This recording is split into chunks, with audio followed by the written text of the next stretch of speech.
Tudo beleza? Bom, continuando a nossa conversa aqui sobre sulfonilureias, né, que são os antidiabéticos orais mais antigos e que ainda são bem utilizados. Por serem, né, uma vantagem que a gente tem do uso deles é porque são medicamentos de fácil acesso e são baratos, né, então eles têm um preço acessível, né, e são também distribuídos pelo Sistema Único de Saúde, tá? Bom, continuando, então a gente viu que esses medicamentos eles atuam nas células beta-pancreáticas, estimulando a secreção da insulina. Então são secretagogos de insulina, né? E uma coisa muito interessante, gente, que a gente vai ter com esses medicamentos é o seguinte, ó, então aqui nesse gráfico eu busquei mostrar para vocês, né, essa relação que vocês já sabem, que quando a gente, obviamente, né, tem algum elemento que aumente a insulina, né, a gente sabe que a glicose faz isso. No caso aqui a gente está falando de um medicamento, então a sulfonilureia, quando ela aumenta, ela vai produzir o aumento da secreção da insulina, só que depois de um certo tempo, a gente observa que essa secreção da insulina, ela tende a diminuir com o uso do medicamento, tá? Então, tanto é que muitos trabalhos mostram que a monoterapia com sulfonilureia, ela não tem uma duração muito longa, tá? Que em menos de 10 anos, normalmente, você já entra com um outro medicamento associado, tá? Então você vai ter essa redução da insulina durante um tempo aí, né? Durante um tempo ela começa secretando muito e depois você vai tendo uma diminuição. Um dos motivos que a gente tem é a chamada falência secundária das células beta. A gente vai falar delas depois. Bom, o que eu quero ilustrar aqui para vocês? Então a gente, quando aumenta a insulina, a gente vai ter uma queda da glicemia, né? À medida que vai subindo a insulina, a glicemia vai caindo.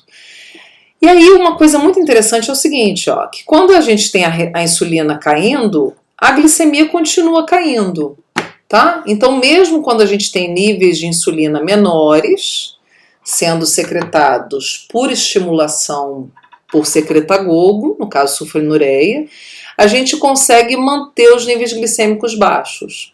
Então isso está associado com a seguinte questão. Quando a gente diminui a quantidade de insulina circulante, isso também contribui para uma redução da resistência à insulina, né? Porque a gente tem que lembrar o seguinte, um dos mecanismos que está envolvido na questão da resistência, que é a redução da ação da insulina, é o fato de você ter uma superestimulação dos receptores de insulina. E aí a gente tem muitas vezes internalização desses receptores, processo que a gente chama de taquifilaxia.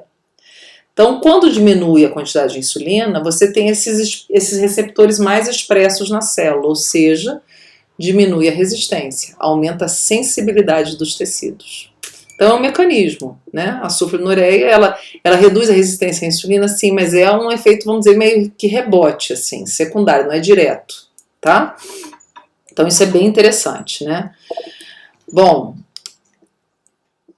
aqui algumas características farmacocinéticas desses medicamentos que a gente está falando. Então a gente tem a clorpropamida, que é a sulfonilureia de primeira geração, e os outros aqui de segunda geração. Um dado importante também, gente, muitos livros e trabalhos colocam a glimepirida como uma sulfonilureia de terceira geração, tá? E alguns consideram como de segunda, deixaram na segunda, mas isso não tem assim grande relevância, né? O importante é vocês entenderem o todo aqui. Então, olha só, então a clorpropamida, as doses mais elevadas que os outros medicamentos, estão vendo aqui, ela tem um pico de ação, aquela história que eu comentei com vocês da diferença dos medicamentos de primeira e segunda geração, né? Ela vai ter um pico de ação entre 2 a 4 horas e a duração da ação, olha lá, 24 a 62 horas, então ela tem uma ação muito longa. Por isso que ela é administrada uma vez ao dia, ó, meia-vida 36 horas, tá vendo? Eliminação 100% renal, ou seja, indivíduos com comprometimento renal vão ter restrição para a utilização desse medicamento, né? Porque o risco de você ter uma intoxicação, vamos dizer assim, né, vai ser maior, né? Porque eles vão ter uma dificuldade maior para eliminar, já que depende só do rim para ser eliminado. Ó, a glibenclamida, né, glipizida, gliclazida, glicazida MR, glimepirida, todos vão ter excreção renal e biliar, estão vendo? Uns mais por uma via, ou aqui no caso a glibenclamida meio a meio, né? Então você tem também excreção de fármacos por via biliar, ou seja, esse medicamento ele vai estar presente no suco biliar que vai ser eliminado através de via intestinal, tá?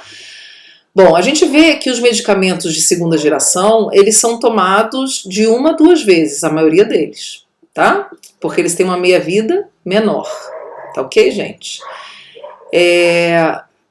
Então, todas as sulfonilureias, elas vão ter restrições para quem tem problemas renais e muitas vezes para quem tem problemas hepáticos também, a metabolização é hepática. Aqui uma diferença, né, para quem não sabe, a gliclazida MR é uma gliclazida modificada, ela tem esse MR de liberação modificada, tá? Significa que ela tem uma liberação mais lenta, e aí ela acaba tendo um tempo de ação, se comparado com a glicazida normal, né, uma meia-vida maior, ó, de 20 horas, enquanto a gliclazida aqui no AMR é de 6 a 12, tá ok? Bom, a afinidade pela albumina a gente vai ter de 90% a 99%, ou seja, grande parte desses medicamentos todos têm grande afinidade pela albumina, então eles ficam circulando no organismo durante mais tempo, a albumina servindo como um reservatório de liberação mais lenta desses medicamentos, tá? Bom, gente, então os efeitos da sulfonilureia sobre os parâmetros glicêmicos, que é o que importa, né? Então, em monoterapia, elas conseguem controlar, fazer um controle de glicemia de jejum, diminuindo entre 40 a 70 miligramas por decilitro, então tem um efeito hipoglicemiante bem interessante, né? Consegue diminuir bem a glicemia de jejum, e a hemoglobina glicada consegue diminuir entre 1 a 2%, tá? Lembrando que a gente tem uma correlação direta entre a hemoglobina glicada e a glicemia média estimada. Lembram que ela é um histórico, compõe uma medida de um histórico glicêmico, né? Então, quanto maior os percentuais de hemoglobina glicada, significa que maior é a glicemia média do indivíduo durante um prazo aí mais ou menos de 90 dias, né? E quanto maior a glicemia, maiores são os riscos de complicação, né? A gente já comentou sobre isso. Aqui uma outra tabela, onde a gente tem os medicamentos, né, os nomes deles, dos fármacos, aqui os nomes comerciais, tá? Aqui as dosagens que normalmente são utilizadas, então a gente vê que boa parte deles são utilizadas 2 vezes por dia, normalmente você vai ter esse fracionamento das dosagens, né, os de primeira geração uma vez só, por conta da meia-vida muito grande, né? A glimeperida, ela também é tomada uma vez só ao dia. E aqui a gente tem alguns efeitos adversos específicos de cada um deles, tá, gente? Então a clopropamida, ela tem um efeito hipoglicemiante muito maior devido ao seu efeito longo, né? Então ela é mais arriscada, por isso que está em desuso. A glibenclamida, ela pode causar arritmia e parada cardíaca. Olha só, eu vou explicar isso para vocês, como é que se dá esse processo. A glipizida também tem efeitos importantes no sistema cardiovascular, principalmente no coração, né? A gliclazida, né, que é famosa aí, o Diamicron, ela não tem efeito cardiovascular, reduz risco de trombose e melhora a primeira fase de liberação de insulina, aquele pico pós-prandial. E a glimeperida, ela é mais segura, por isso que ela é considerada de terceira geração, ela tem menos risco hipoglicemiante que as demais, né, porque ela estimula menos essa secreção de insulina e também melhora a primeira fase de liberação de insulina, tá? Bom, gente, então as reações adversas que a gente tem associadas a sulfonilureias, olha só, vão ser principalmente a hipoglicemia, que a gente está falando, já que ele é um secretagogo de insulina, todo medicamento que estimular a secreção de insulina no pâncreas vai ter um potencial hipoglicemiante, já que a insulina é hipoglicemiante, né? Bom, além disso, a gente tem um problema relacionado a secretagogo, que é a falência secundária das células beta. Então, o que significa isso? De tanto estimular essas células beta, elas vão começar a diminuir a sua produção. Elas vão entrar num estado de exaustão de secreção. E aí, por isso que a gente vai ter aquela redução da secreção da insulina. Por isso, chega um ponto, gente, que fica insustentável manter controle glicêmico com sulfonilureia, tá? Então, muitas vezes elas são substituídas, tá? Uma estratégia interessante para diminuir essa velocidade de falência secundária é associar de cara já um medicamento, que daí você diminui a dosagem do secretagogo. E aí você não causa uma exaustão tão rápida, assim, tão precoce dessas células, tá? segura elas por mais um tempo, né? O ganho de peso, né? Então envolve secreção de insulina, a gente sabe que a insulina faz lipogênese, então o ganho de peso é inevitável nesses indivíduos. Muitas pessoas têm alergias, tá? Que se manifestam principalmente na forma de dermatite, né? Por conta do uso de sulfonilureia. Isso é por conta, gente, do componente, né, de enxofre que tem na molécula, né? Então vocês viram lá que a gente tem enxofre presente na molécula. Quem não percebeu, depois volta e observa no vídeo, eu não chamei atenção para isso. Mas é o principal causador das alergias. Tanto é que muita gente que tem alergia a sulfonamida, o antibiótico. Tá? Então, um componente sulfúrico aí da molécula que é muito alergênico. Então, claro, se a pessoa tem alergia, ela não vai poder usar o medicamento, né? Não tem como. E um outro efeito que a gente tem, que é comum a vários outros medicamentos, que é o chamado efeito disulfiram ou antabuse simile. O que quer dizer isso, gente? Isso vai ser principalmente com a clorpropamida, tá? Quando você faz a associação do medicamento com o álcool, isso vai produzir um efeito no organismo que se manifesta através de sinais, né, de vermelhidão, rubor facial. Então a gente chama isso de efeito disulfiram ou antabuse simile. Por que acontece isso? Esses medicamentos eles vão interferir na enzima responsável pela metabolização do álcool, que é isso aqui, ó. Então a gente vai ter o álcool, ele é metabolizado pela aldeído desidrogenase no fígado. Esses medicamentos eles inibem essa enzima. E aí o que a gente vai ter é uma atuação de produção de metabólitos que vão levar a esse efeito antabuse simile, tá? E lembrando, gente, que você tem também o álcool com potencial hipoglicemiante. Então ainda tem essa, né? Você usa um medicamento que tem como reação adversa a hipoglicemia, e uma substância que também tem o mesmo efeito. Então, o risco de hipoglicemia, quando você faz essa combinação, é enorme, tá?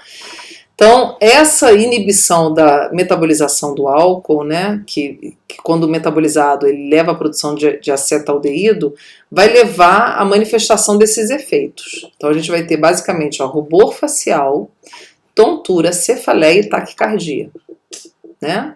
Então a gente sabe, por exemplo, taquicardia, tontura, elas estão muito associadas, e a cefaleia com a hipoglicemia, né? Então você vai ter a manifestação desses sinais, que é o chamado esse efeito antabuse simile, tá? Então não associar, quem faz uso desses medicamentos e uso é crônico, evitar consumo, obviamente, de bebida alcoólica, né? Para não ter esse risco. Bom, e as contraindicações, gente? A gente vai ter o seguinte, ó. A gente vai ter as gestantes e lactantes, não é indicado utilizar sulfonilureia, né? Até não existe muitos dados da segurança desse medicamento nessa população.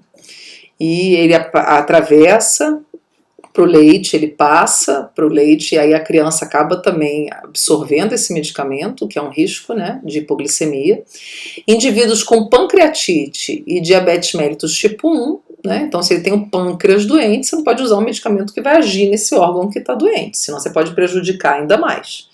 Diabético tipo 1 não tem insulina, não tem célula beta ativa, então não faz sentido ele utilizar esse tipo de medicamento.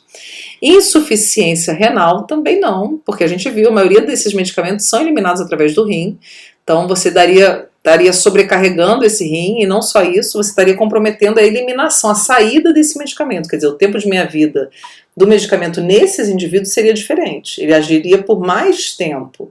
E aí essas reações adversas que a gente falou, elas teriam maior chance de estar acontecendo. E os efeitos cardiovasculares, gente, que eu botei aqui uma interrogação, porque você tem na literatura muitos dados ainda muito controversos em relação a isso, tá? Mas muitos acreditam que sim, você tem um impacto em cima do coração, tá? E aí por quê, né? Por que assim, é plausível pensar isso? Porque você tem lá no coração um receptor, que a sulfonilureia tem afinidade. Todas têm? Não. Principalmente aqueles que estão associados, que a gente viu naquela tabela, associados ao risco cardiovascular, tá? E aí como é que é isso? Olha só, gente. Então, vamos abrir um parênteses interessante aqui, ó. O coração, né, a célula cardíaca, ela consegue ser condicionada a resistir a situações de hipóxia, tá? Então, existe o chamado pré-condicionamento cardíaco, que muitas vezes é induzido, até quando você vai fazer, muitas vezes, cirurgias de transplante, por exemplo, não só no coração, mas em outros tecidos também. Né? Você faz isquemias transitórias, induz hipóxia tecidual para produzir esse chamado pré-condicionamento, quer dizer, para levar a formação de moléculas e tudo que vão produzir uma proteção nas células e naquele órgão e evitar que ele sofra quando ele for ser reperfundido, por exemplo, numa situação de transplante. E aí a gente vai ter, na membrana do cardiomiócito, um mecanismo que vai garantir esse pré-condicionamento. Então é o seguinte, então na hipóxia a gente vai ter o seguinte, a gente tem redução do oxigênio, né? Essa redução do oxigênio, gente, olha só, vai levar a redução de ATP. Não tem oxigênio, não vai ter ATP sendo produzido.